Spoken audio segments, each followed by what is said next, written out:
1935, the Lions win the NFL championship. The Detroit Tigers take the World Series. The Red Wings bring home Lord Stanley's Cup. Joe Louis begins his rise to world domination. This transforms the Motor City into Detroit, City of Champions. And there we are, Detroit City of Champions podcast. I'm Jamie Flanagan. Charles Avison. And we're here in the Palatial Podcast Detroit studios.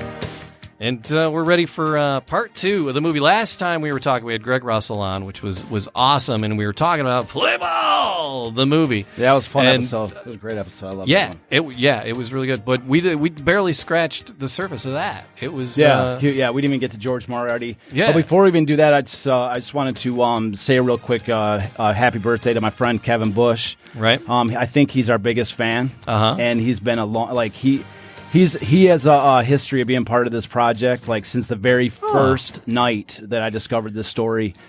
It was him and my other friend Jeremy Hunter that all three of us were messing around with an old Detroit media guide, Detroit Tiger media guide, and it was actually Bush's media guide that we were messing around with. Right on. That we found the Kevin? fact. Yep, Kevin. Yep, and so he's been like he's one of my oldest, dearest friends, and seriously from the very beginning, he's been a road dog for this project. So happy birthday, Bush! And I can throw in a real quick story that I was thinking about on the way over here. Yeah, it's kind of a cool story. Sorry. Yeah. So we had So anyways, so it was, I forgot, I think it was like 3-4 years ago. Yeah.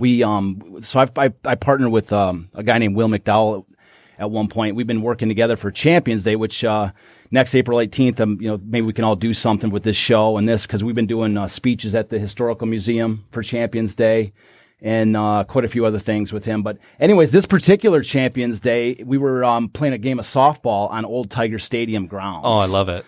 Yeah, it was like Bush and I have grown up. We used to work at a grocery store together, paper out together.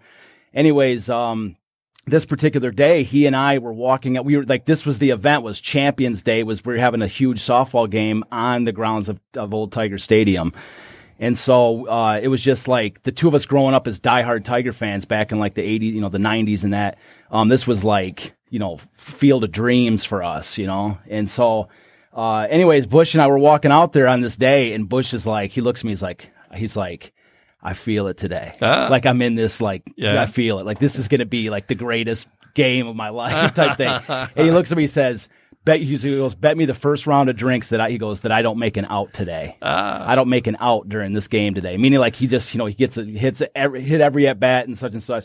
So anyways, I'm like, deal, bet, And so anyways, to make a long story short, he didn't make an out that day. He did not make a single out. And he was actually a pitcher. He pitched too, I think 3 or 4 innings. Yeah. And it was like, I think he gave up 2 runs. And keep him this is a game of slow pitch softball. Okay. So usually there's massive amounts of runs. And there was massive amounts of runs, but not when he was on the mound. He was literally MVP of that game, and I bought the first round of drinks that day. I like it. So So happy birthday, and thanks for having that guide, finding that page. It was big, and leading to the paper, which led to the book, which Yep. So led to the So we want to thank everybody for tuning in. Not just Kevin, because it's more than just Kevin. Oh, absolutely. We found out. Yeah, we got a group. There's quite a few people on there. There is Kevin plus one. Yeah. So both of you, we appreciate you being here and listening, giving a like and a comment, a subscribe wherever you're listening in, helps us, and we appreciate you spending time with us for sure. And we want to thank our sponsors. Yeah. They're coming. Oh, that's awesome, man. Yep. So that's great. We do. We got some sponsors lined up. Really? For the Podcast Detroit Network for next month. And our sponsors as well. So that's like fantastic, man. Thank them. I'm super excited about that. Yeah. But today, like I mentioned, we're going to talk about. We talked about the movie last time, and there was so much more to talk about. Yeah, there's because George Moriarty, he's a Tiger, he's an umpire, and he was the director of this film. Yeah. Which just to me was just amazing. I just thought that was so cool. There was that one cool vintage shot of him and he was there, and it was like over the dugout in the newspaper, and you could see him with the cameras and everything. He had a straw hat on. That was a very rare photo. That, in fact, the article that's attached to that photo is the one that first tipped me off to the fact that they were making a movie. That's like, that was the actual article. So I was able to get that out of the, we were able to turn that was a newspaper article that we put on that. And, I mean, that was like literally off of a newspaper. Actually, it was off a microfilm from a newspaper. Oh, wow. And so as grainy and as rugged as that photo looks, which I think actually has a certain amount of charm to it. Yes. It's kind of rugged, but as much as like that has it, it's like before, you should have seen it before. It was like, it took me forever to clean that one up, and but it came out good, and that was a key photo because it just shows them actually filming a movie, and there's tigers on the field. With them. So it was very cool. The there movie, it is right there. You got it up good. Yeah. Good. So the movie was very, very cool. And Matt, because we talked about last time we were talking, there were a couple of clips that you had talked about, Charles, that you just loved. I can't turn that off. Matt, can you click on that and turn that off? Here. Click on the image and turn it off. Nope. No, you got to go up to the thing. You got to go up to the image and click it off. Hold on. No, up a little bit more. Up a little more. Up a little more. Up a little more. Up There a it little is. more. There it is. There we go. There it is. There you go. All right. So I'm disconnecting. I'll reconnect. Don't just keep it on Charles. Don't worry about me. All right. So it's all about Charles today. It is. It All is right. all about Charles today. So, but there were a couple of clips because you can still hear me, and that's the best part of me. Yeah, there you go. It's all about Jamie You had mentioned there were a couple of scenes. You're like, oh, this was the best scene from the movie. Oh, this was an awesome scene from the movie. Like every scene's my favorite, so you have to be more specific. And so there were two. And there was one where there was an interview. They were talking about. They were talking about the reporters, Rogers Hornsby, and just getting. So he was. I love it because they're kind of staging like, this is what it's like for a player to talk to a newspaper reporter. Yeah. And it's like the guy's like, who's going to win today, Rogers? And he's like, I'll tell you. That's it. And it's almost So Matt, that's I believe it's. Is that clip A? That is clip B. If you'd roll that one for us. Yeah, absolutely. The fans must know what the managers are thinking about, and it's the task of the sports reporter, not always an easy task either, to interview them. Here comes Rogers Hornsby, confronted by a scribe in search of copy. Well, Roger. Yes, Al. What can I do for you? I've got to have a piece for the noon edition. Now, you're starting a crucial series today. Who's going to take that first game? After 20 years in baseball, Yes? experience has taught me Yes? that the winning team in a baseball game is the team Yes? that makes the most runs. There it is. Yep, that's the line right there. My buddy CT. That's that one scene right there has a lot of meaning to me. Yeah, because he said that's the one that really motivated your friend and got you guys thinking about the stats the way you do, and that's me again. Got it. So Okay. So it's because that's the core component of the other project we do with baseball analytics. It's a completely, it's like, I don't want to go too far down on the road, but Sure. it's a complete, it's basically like we call it Moneyball 2. It's a counter, completely counter, I guess you say counter revolution to the current Moneyball situation. And our entire focus on that project is on the study of the production of runs. That's everything that we do. That's scoring runs, preventing runs. That's the name of the game, and that's everything that we focus on. And so the fact that he says that, he's like, "Hey, Rogers, who's going to win today?" And he's like, "This team exactly that was the most runs? Exactly, which is the very core philosophy of what we do, of what CT and I did together as far as like a research partnership." But we wanted to talk about producing. We wanted to to talk about producing the movie and how George Moriarty was a big part of that with being the director. But what do we need to know about George? Because he was a Tiger player. Yeah. And he was a Tiger manager. Yeah. And then he was everything. An umpire. Yeah. And so what do we need to know about George pre-movie? Well, number one is that just overall, George Moriarty is one of the most fascinating people in the history of baseball. I mean, he is one of the, and he just did so much. It's crazy, and that's what I say. Like, it's almost tough to capture them all in one episode, like we're doing now. So, But at the same time, we can I'm sure we'll bring him up maybe on some other shows and some information we didn't talk about today. But in general, like George Moriarty, he was throughout his entire life as a player, manager, umpire. Excuse me. He had it's what's called Moriarty incidents. Okay, Moriarty incidents. And I actually had a magazine that I was putting out for a short time, and I was at there were so many of these Moriarty incidents that I was actually going to do a different Moriarty incident in every issue of this magazine. Oh, wow, okay. There's that many. It's like there's so many things. Most of them revolving some kind of fight. Yeah. Okay. Because he was a brawler. That was one of the things I was reading is like he got in a big fight with Luke Gehrig, and that was why he got traded one time. Yeah, that's like the rumor. There's fights across the board. He was one of the early. He was really, as a player, he was in one of the early 1900s Detroit Tigers. He played in the minor leagues. One of his earliest incidents was in 1905 when he was a minor league player for the Cubs, and he got into it with Ed Barrow, who was a manager for the for an Indianapolis minor league club in Indianapolis. All right. And Ed Barrow was like Ed Barrow was my favorite GM of all time. Right. He ended up becoming a GM and such, but he was the GM of the Yankees in the 1920s and 30s, the guy that built the Yankees.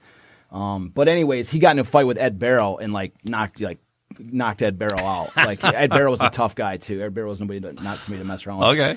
So that was like his minor league. That was just one of the incidents in the minor leagues. 1909, he comes up with the Tigers and he gets in a fight with Ty Cobb. Like a near fight. They actually take that back. It wasn't. He actually didn't fight Cobb.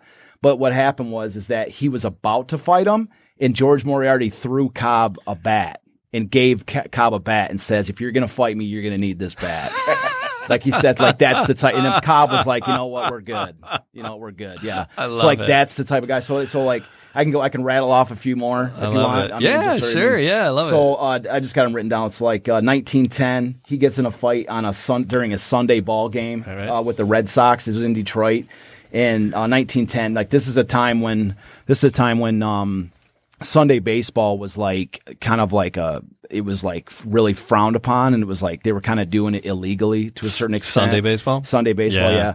And so they were trying, they were like, okay, whatever you do on Sunday, we're going to play on Sunday, but everybody like be good. Don't cause too much of a chaos or any some type of crazy situation. George, you're not starting on Sunday. Right, yeah. So so at one point he slides into home plate, and the catcher of the Red Sox, his name is Bill Kerrigan, spits a wad of tobacco juice in George Moriarty's eye, like right in his face. No. And so you don't do that, yeah. So there's this huge fight that leads to almost a riot inside of this Bennett Park, which is Bennett Park at the time. And the riot spreads. The whole Detroit crowd is involved. They're trying to kill the Red Sox players. Bill Kerrigan's able to get smuggled out by a groundskeeper somehow. And then Frank Navin is actually up on the dugout pleading for order. He's like, "This is Sunday. This is the day. We can't have a day like this. It's crazy. This is God's day." Yeah, exactly. That's what I'm saying. Like, it's the worst thing. And the Sunday baseball is what actually ended up really turning Detroit around and making them a solid money team. Because before that, they were like it was Sunday baseball that really that really made Detroit a big money team. Anyways, and so there's a story after the incident because Moriarty got fined $100. Yeah. And so Moriarty's Moriarty gets called into Navin's office, and Navin says, "George, we're going to pay your fine. Don't worry about that. But never do that again." And George's like, "I won't." And then as he's leaving, Navin says to him, "No, I mean, don't ever let a guy spit in your eye like that. Don't worry. The fight, it was fine. We don't care about that. It's the spit in the eye." So that's 1910. So he's a player from 1905. His first year with the Tigers, 1909. His last year with the Tigers is 1915. He gets a couple of at bat with the White Sox in 1916, and then he becomes an American League umpire from 1917 to 1926. Right. And then he comes back to the Tigers as the manager of the Tigers after Cobb leaves. So 1927 to 28, he's a Tiger manager. So something that I had read, it said he fell prey to the Tiger manager curse. Was there a curse? Were they? Well, I don't know. They just had like such a bad run for a while. Well, they were rough before that. Before he got there, and I actually say that in the book. It's like.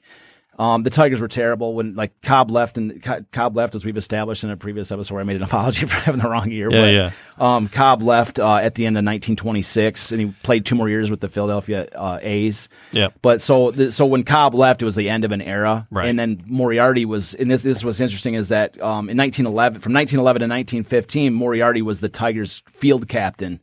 So he was like so respected that he was like the Tigers captain, and so they brought Moriarty back from being an umpire to a manager in essence, because it was like he's a fan favorite, sure, and so it was like something to distract the fans from the fact that the players were that the team was terrible on the field, sure. And they also so it wasn't really his fault, is what I'm getting to. It's not like an umpire.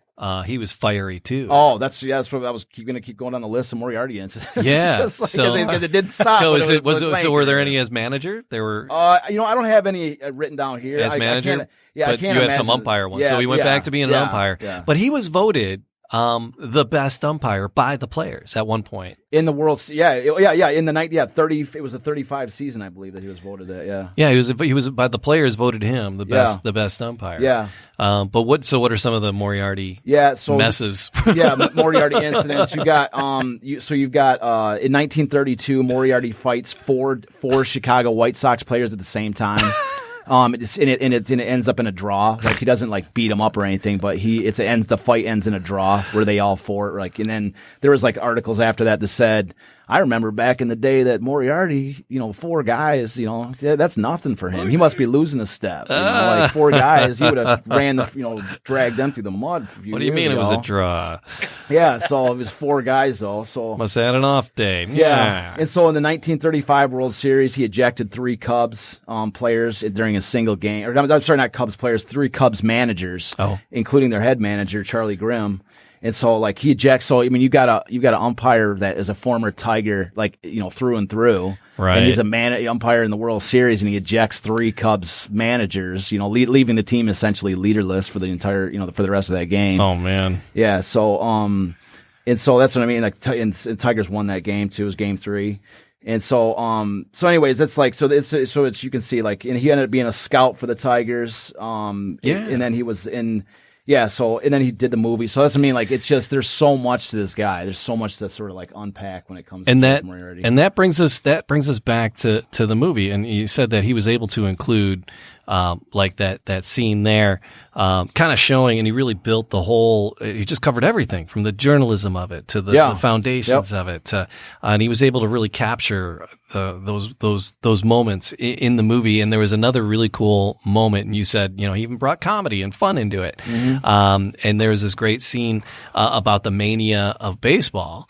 With Babe Ruth as an example. Yeah. And then just the funny with Babe Ruth doing this little game of catch or demonstrating some skills with a little guy. Matt, let's see that. You got that clip? We got that awesome, other clip. Man. That clip A, yeah. Yeah, I love that clip too. I love them all, but I love this one too. Here we go. When the team is out of town, the fans discover where they're stopping. And then Babe Ruth finds himself surrounded by a solid wall of autograph seekers. It's the same in every city. And because the Babe is a colorful and genial soul, instead of complaining, he receives this adulation modestly in his role of baseball's greatest slugger. Here you see him on his way to the ballpark where thousands of admirers are waiting to watch him in action in a crucial series. Youngsters of the nation follow the Babe a mile to get his autograph or to shake the hand of the mightiest slugger of all time. The good-natured Bambino has a winning way with children, no matter how small they are. Now we see him warming up with a tiny 4-year-old catcher. Babe is shaking him off on signals and says, No, not that one. No, let's cross him up. Oh, yes, that's it, the old change of pace.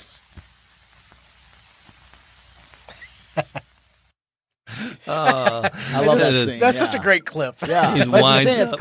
It's like creative. Wings what I mean? it at the guy. because it shows Babe's interaction with kids, Yeah. and you smile just seeing it. Yeah. So that's what I mean. Like, it's just a great.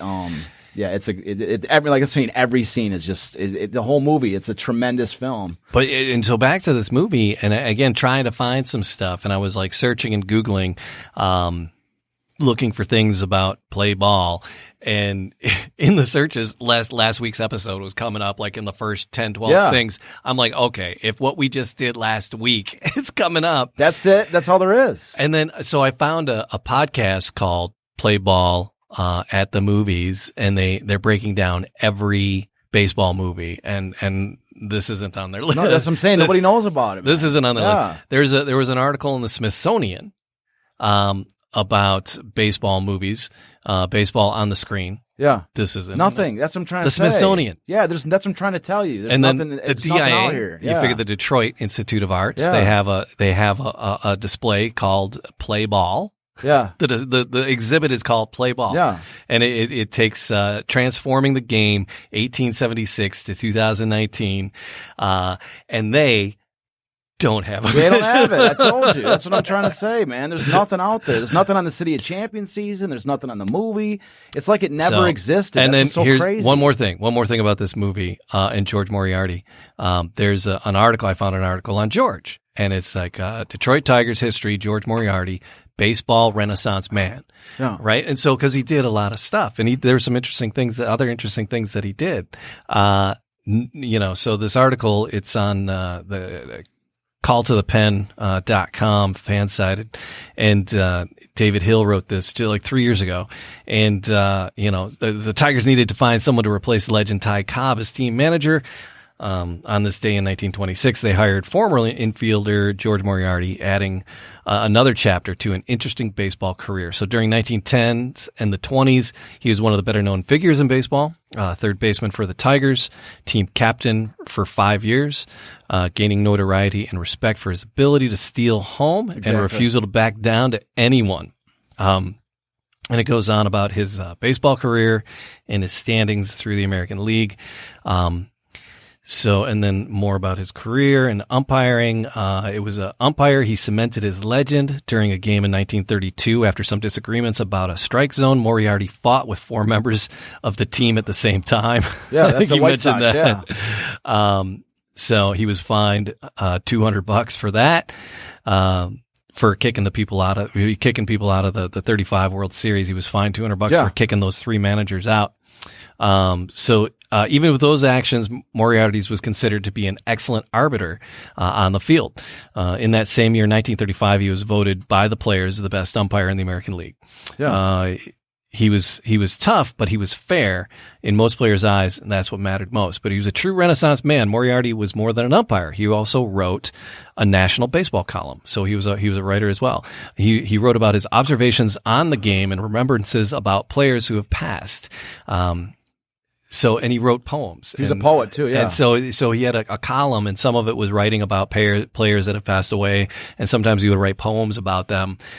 You can find him online too. There's mention of the movie. No mention, no. You can find his poems. Nothing. No. That's what I'm trying to say. But it's funny that because being a Renaissance man, it's like, and Andy helped direct the movie. Yeah. It's like, that's kind of a thing that's that a big deal. You would have in his bio. First Major League Baseball movie with sound. You would think it's a big deal. But I'm not castigating this author because he doesn't know. No. That's just saying. Like nobody knows. And Jamie, that's what I'm saying. Jamie, welcome to my world, man. Because this is the world that I've inhabited for the last 10 years. The Smithsonian. Where you're trying to, this is the situation is we've got this incredible story. It's filled with incredible elements which could be literally stories or movies unto their own self. Right. You could do a movie on George Moriarty. You could do an entire production about how play ball was made. I mean, you could do an entire thing. Yeah. But that's what I'm saying. There's fascinating story concepts within the entire story. Yeah. There's so much to it. That's why we're doing this show. He seems so incredibly polarizing that you would want to wrap your arms around him as an individual and then what he brought to baseball at the same time. But that's what I'm saying is there's a disconnect between what happened in 1935 and now. There's a disconnect. There's a missing component.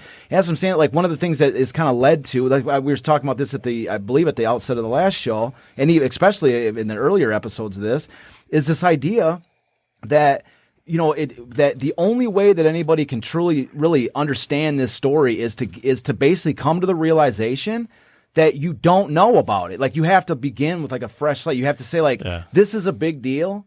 And I want to learn about it. I want to hear, I want to know what actually happened, because a lot of times people just they throw up a brick wall. I'm a diehard fan. I go to every game. I've read every book. And if I don't know about it, it wasn't a big deal. Right. That's kind of the attitude that I face a lot of times. And it's it gets dismissed because, if I don't know about it, it probably wasn't that big of a deal. And you're no, you're wrong. It's a major deal, and nobody's ever heard about it. And that's why we're trying to, that's why for the effort to bring this thing back. Well, and it's funny because things that are showing up that is so like Edison did a 1 minute short called Casey at the Bat in 1899. Yeah. And so that's on IMDb, that movie. It's like, what the heck? Yeah, there's all kinds of Ram stuff. There's another one that's called like Joe. I think it's called like Joe Brown or something. It was like a 1934 movie. It was about a player. It was kind of like the Natural type of a movie. Mm-hmm. So that was a movie about baseball, but it wasn't like an official Major League Baseball production. Like that's what this is all about. This has got every original Major League star of that era in it.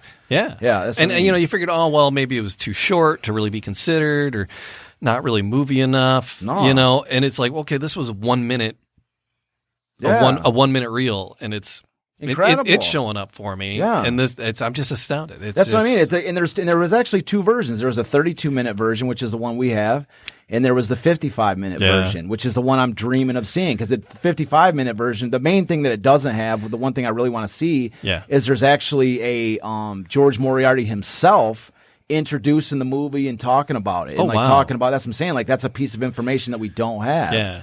And so, like, I don't know what he said. I've looked at, especially like in the articles themselves. I'm trying to see. They just kind of give a general idea what he was talking about, but he gives like he introduces his own movie and talks about it.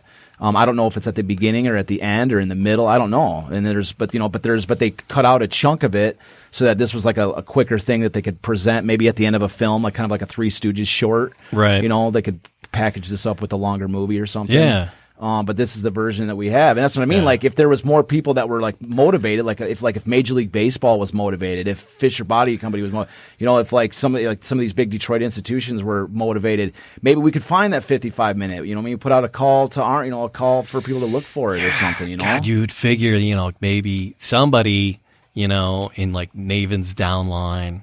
Or Briggs downline. Well, a lot of times people I've met a lot of these family members, and a lot of time they're very proud of their family history, but they're not really, they're not really like plugged in with like the original with the Tigers or anything anymore. They're just, they're sort of, they're fans. They're kind of like, they're regular people really. Yeah. I've met quite a few of them, and I went to an estate sale at the Briggs Mansion. Did you really? Yeah. So it was probably 6-7 years ago now. But yeah, it was cool because the fireplace mantle there was this carved into the wood of the fireplace mantle. There were little faces, just about this big, and one was Luke Gehrig. Really, they had the baseball designs in there. Just their faces. It was like these little. I got to dig up the pictures for you. They were really cool. Gehrig, Babe Ruth, and then there were two other Tigers. Don't want to misspeak. Yeah. But, it's so cool. If I showed you them, you'd go, oh, that's that person? That's that? You would know straight away. I'm not but I just love estate sales, and I love the old Detroit. I remember that house was up for sale or something. Like, it was probably 5 years ago, wasn't it? Something 5-6 years ago. Yeah, because it was like the whole house was up for sale, from what I remember. Yeah. So they were emptying it out. They had donated it to some nuns. Okay. And then they were done with it, and so they were selling it. But yeah, it was really cool. There was just a brilliant house. Yeah. I was looking for something to buy. Well, one of the famous houses in Detroit is the Garwood House. Yeah. The Garwood House. There was like, Garwood had he had a mansion in which like he basically he could drive his speedboats right out of the house. Nice. It was a garage on the river. You could drive it right out towards the races. I think Kid Rock had one of them too. Yeah. Really? Yeah, right out to the races. Anyways, it's like a legendary house because after he like passed and after like the family, I don't know exactly if they sold it or what,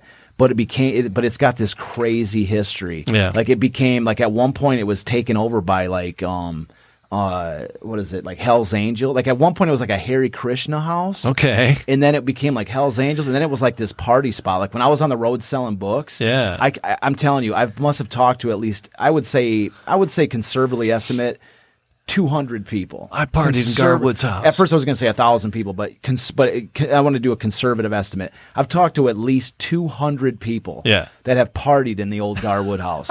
They're always like, man, I remember back in like the 60s, dude, we used to all go to the Garwood house and drink and party and all this. Were they like trespassing, or were they partying with somebody who lived there? Yeah, it was like they were. No, it was like it was kind of like they were squatting there. I mean, it's like the '60s. You know? Like everybody was, you know, it was like peace, you know, like free love or something like this. But anyways, that house was just like a party spot, and so I mean, it was just cycled through like every weekend or whatever. There was just people like always there, I guess. And eventually, the house burned down. Somebody accidentally lit something on fire, and the house burned down. But I'm just saying, like somebody out there that's listening to this story right now, leave a comment if you partied at the Garwood house, and I guarantee you, right there, that's the hook right there. Yeah, like we say, hey, leave a comment. I guarantee watch there's be like 20 or 30 comments, or whatever. At least between now and people listen to it in the future, like I'm telling you, there's going to be people there's somebody out there like, you know, throw your friend a bone here, man. Put a comment out there, talk about you were at the Garwood house if you were there. Heck yeah, and then we'll have you on when we talk about Garwood. Yeah, that's what I mean. I'm just trying to say there's that many people. Like I've talked to that many people on the way. That's, you know, famous houses or whatever. All right, so we got the movie, and it exists. Darn it, Smithsonian. Yeah. DIA. Well, we got it. Yeah, Dang but it. you know, it opens the opportunity for us to do something really cool, like a grand reopening to bring the movie back, to screening to bring it out to the public. Yeah. You know, maybe working with like somebody from the, you know, auto companies or whatever, like Fisher, you know, old, you know, GM or whatever. Do you have anything more about him and the creation of the movie while he was making the movie? Nothing. That's nothing specific about him actually making it. Yeah. Nothing really specific about it. And one of the things I would love to know is how is really the connection with how, because it supposedly, like from what I've gleaned, and it's this all in the second book. In the second book, I have a ton of information. Basically, I threw everything I had in the second book about it. I mean, every article I had. Yeah.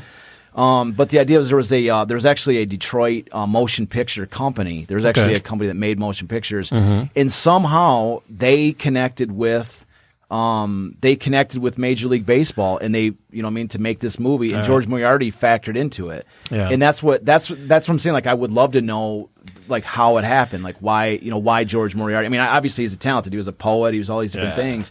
But why him specifically that got tabbed? I'm curious who it was. I'll have to dig back into the credits and see if it shows up in there, the production house. Well, from what the article said in the second book that I have, it was actually the Detroit Motion Picture Company. Motion Picture Company. Yeah, okay. yeah. So, but I'm just curious to see, like, the one thing I would think, my guess would be of why he was tabbed is because he was an umpire and because he basically knew everybody in baseball. Right. You know, like they could bring the camera with them. The camera could basically follow him as he umpired. Yeah. You know, he could get some shots of, you know, different players. He knew where to league. go. Yeah, he could say, hey, Connie Mack, do me a favor, pose next to here. You know what I mean? And do this like this. Exactly. And he knew every aspect exactly. of it. And maybe it was just like an itch that he wanted to scratch. You know, maybe it was just like maybe it was his completely his idea and was like, hey, Major League Baseball, let's do something cool. Because there's a space downtown, and see, this being the 30s, I don't think it goes back that far, but there's this place called the Jam Handy, and it's right on the boulevard, right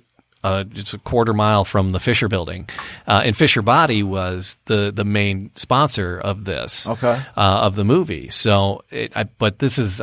I don't think Jam Handy goes that far back. I'm not sure. And it was a production house for commercials for the automotive. Okay. And that's what they did. Yeah. They do weddings and stuff in there now. Yeah. It's like all gutted. Yeah. And it's like just this really cool raw space. And Matt, have you DJ'd a wedding at the Jam Handy? It's been a hot second, but yes. You did? Yeah, it's been a long time though. Okay. I've heard about it, but I'm not sure too much about it. It's a cool spot. Yeah, yeah. But it's like an old place, like it's been. Yeah, it's the one right on the boulevard, and it's that white. It's got the white ceramic exterior. Okay. Mm-hmm.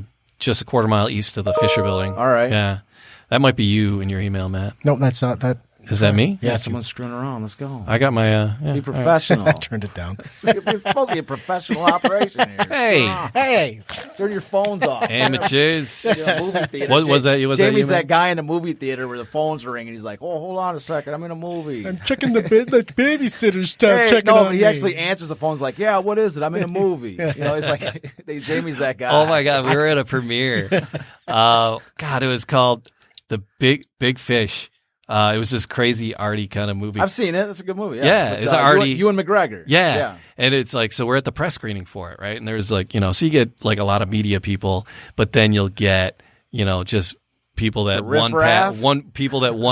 get free movie passes, however they get movie passes. Show up. Oh my God. And then they're like, so she's there and her phone rings. Hello? Yeah, no, I'm in the movie. No, I know. That's what I'm saying. No, it's a really big fish or something. I don't know. But I don't understand the Hey, lady, shut up. And she's just like she's bagging on the movie, but really loud. Oh my God. Hey, lady, shut your phone off. I know that's like that was always going to be the worst part about cell phones is that there's always going to be that one jerk that has a phone go off. Like, oh, sorry, everybody, I have my phone on. Yeah. Yeah. Oh, wow, that finger pointing got really obnoxious, didn't it? What's that? Oh, yeah. Who is it? Who is it? That was you. No, that was you. Yeah. It's a really big fish. That's just like baseball. No, you did it. Yeah. They all blame him. So George Moriarty, kind of lost, right? I mean, he was an amazing umpire. Yeah. He held almost every position you can imagine in baseball. Yeah. And he's not really well known in Detroit. Not at all. Why not? That's what I mean. Well, why do you again, the same concept with the City of Champions story, like that comes back around. Why is the entire story forgotten? Why is the movie forgotten? All these different things. It's like we're kind of saying here. There's this huge disconnect. I mean, there was in an earlier episode. I think it was episode 2. Yeah, we were it's been speculating on like why the season was forgotten and all this. But in general, there's this disconnect. Mm-hmm. There's this disconnect between like everything that happened before World War II and everything that happened after World War II. Because whenever you talk about sports, whenever anybody mentions the 1930s, they call it pre-war, right? Pre-war sports, and right. then it's post-war sports. There's at the very least in the linguistics of it, just the description of of sports. There's pre-war and post-war, and then pre-war is lumped into that concept. But the problem with the strange thing about that is that pre-war would sort of include the early 1900s with Ty Cobb and all that too. But it doesn't. That's like, the early 1900s, there's like this almost like mythological time. It's like this amazing time. Christy Mathewson and Walter Johnson and, Honus Wagner and all these guys. And then, so that era is like, I don't want to say it's more, it's very, very well known, but it's a legendary era. And like, everybody like microanalyzes it. But the 1930s, that was the Depression, man. It was a depressing time. What else you need to know? And that's what's crazy is that when you're reading, like that whole time when I'm like doing these studies on this, you just see like there's some of the most incredible stories from the 1930s because this is an era that people had their backs against the wall. Nobody has any money. Everybody's broke. Everybody's looking for work, and there's no money going around. And so everything, it's like people actually like the best stories are when people have their backs against the wall. I mean, so you would think that would be the first place people would go to look for stories, but instead they're like, oh, that was the Depression. That was like it's almost like this era that is shrouded in fog. It really is. I mean, some of the greatest sports movies have been emerging from it. Seabiscuit is right from this same time. Seabiscuit. Yeah, the Cinderella Man with Russell Crowe in that is from literally 1935. Yeah. I mean, yes, I'm saying like that actually happens during the City of Champions season is that Cinderella Man. But you've got, like I say, there's stories from this era that are starting to sort of pop out of it. But this is the granddaddy. This is the big boy. This is the City of Champions season. This is this is the greatest sports story. I mean, that you could ever have. I mean, so in your research, you were able to connect with this guy who had the print. Are you still in contact with him? Not really. Okay. Did you see because you said he had it ripped to a DVD already. Yeah. Did you see the actual film, or did you ever see the cans and the actual film No, itself? I did not see that, but I would love to acquire it. If I had enough money, that was always something on my list was like to make him an offer. Did he say, oh, so you're the original too, or was he? He didn't really. I mean, to him, he had like a massive collection of of old movies and films. Oh, okay. And so this, I mean, like I don't know, he wasn't. It wasn't really. He's not really like a big like marketing guy. So he sold the rights. He told me when I talked to him that he's done stuff with like ESPN and like all these different like vintage, he's been involved with the making of a lot of original. So how did you get his attention again, or how did he get your attention again? I just, originally, I actually saw like he actually had the video for sale, he had it for sale, but it was a really, it's like you almost have to be kind of looking for it to find it, right? And so I found it, and then I was like, man, this thing needs to be like amplified to a whole nother degree, and so now it's packaged with volume 1 with the books, of the and players. that's what I'm saying, like, but I didn't want to just like, I like to think I'm a decent person. I'm not just gonna like take somebody's stuff. So anyway, so I reached out to him and I said, I'd like to sell this. I would like to sell this, and he was like, well, it's part of my things that I sell, and I was like, well, I'll pay you. And he's like, I go, are you going to sell $10,000 worth of movies? You know what I mean? And he was like, no, like that's not even, so anyways. That gave you the right to do that. Yeah, at least he gave me the right. So cool. he sold me the rights to include it. It had to be, the main right was that I could use the movie as long as it was in conjunction with the second book. So here's what I want. I want somebody to find that 50-minute version. And tell me about it. Don't tell Charles. That way I can sell the longer version and put your backside out of business. Yeah, you would do it. You would. I would pay. I mean, like, no. What I would like to do, somebody tell me about it, and then I can get it, and then I can give it to Charles as a Christmas present. Oh man, that would be the greatest Christmas gift ever. That would be. Yeah, that would be. What I would like. Jamie, one of the most generous that's people you'll ever meet. Yeah, at the very least, I just want to watch it, even if I don't really care about it. Like, and I like same thing with the movie. Like, it's not like I really wanted to. With these books and all this, like, it's not like I got into the business of it to like make $1 billion off them or anything. It was like, I just love the stuff, and I want everybody. I hope we can else to uncover see it that another hidden piece that we know is missing. And I'm curious what else we might stumble across. The first thing is to understand, that there's something we're looking for. You know what I mean? That's how it always starts. Is like, we're looking for this, and then you put it out there, and then then people, maybe somebody's like, yo, I got these original movies. We got a Detroit history historian. We got somebody who is a baseball historian or buff, and about that 50-minute version. You let us know. Yeah, please. it might be just on some it might just be on some original reels. Maybe somebody works at an old movie house that's got some old stuff back, in the back. And it might be on. There's also a lot of times from the 30s you find some film that's printed on like weird film that's got like a what's it called? But it's like super flammable. But there are people out there that can convert that stuff into DVD, of course. Yeah. So. But just have a look. If you have some old weird movie cans sitting around, look and just see what the name on it is. It says Play Ball. Man, let us know. Yeah, let us know. All right, so Detroit City of Champions, the podcast. We will continue walking through all of these stories. DetroitCityOfChampions.com. That's where to find us, right? Yeah, Detroit City of Champions. Yep, that's my website, DetroitCityOfChampions.com. And then Facebook page, and then you can follow us there. And the videos are up on YouTube if you want to see our mugs. And we got a cool Linktree thing that Jamie put together. Jamie, was it you or Matt that put that together? That was Jamie. Jamie, yeah. We'll put the link on our comments because so you get to listen wherever you're going to listen. Yeah, that's the cool thing about it is that it shows we're on YouTube, we're on Spotify, all the iTunes, everything, literally everything. So all the good ones. The cool thing is you just click on whatever. I never even heard of this Linktree before, but it's awesome. You can it's got all the links right there. You can click on whatever you listen to. So, so well, thank you for listening. So go ahead, subscribe. Subscribing is free and relatively painless.